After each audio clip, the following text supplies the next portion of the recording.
waiter Alexander doesn't need eyes in the back of his head because he has the peculiar ability to turn his neck through a complete 180 degrees.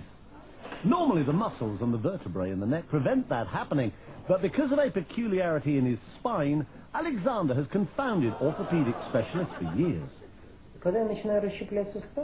Many years ago, I started doing gymnastics, he says. That's when I noticed that my vertebrae seem to be very flexible and that I can turn my head farther than normal. I worked at it little by little, going a little farther each time, and one day I was able to turn my head all the way around.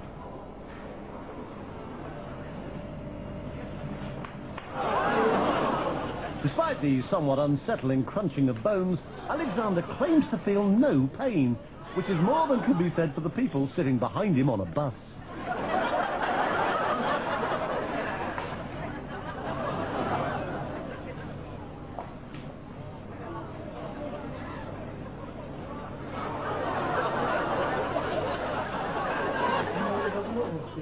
When I do it, it takes energy out of my whole body, he says. It requires 100% concentration.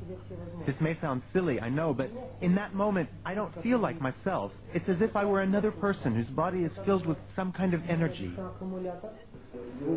I've been a radiologist for more than 30 years, he says, but I've never seen anything like it. Alexander is extremely flexible, no doubt about it. However, I suspect that it's a congenital ability. It's not something anyone could learn or train for. On the contrary, if someone else were to try it, they would surely break their neck.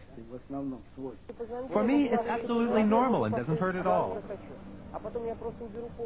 The fact that he can turn other people's heads as well, although obviously not as far, has encouraged Alexander to take his peculiar skill on a concert tour.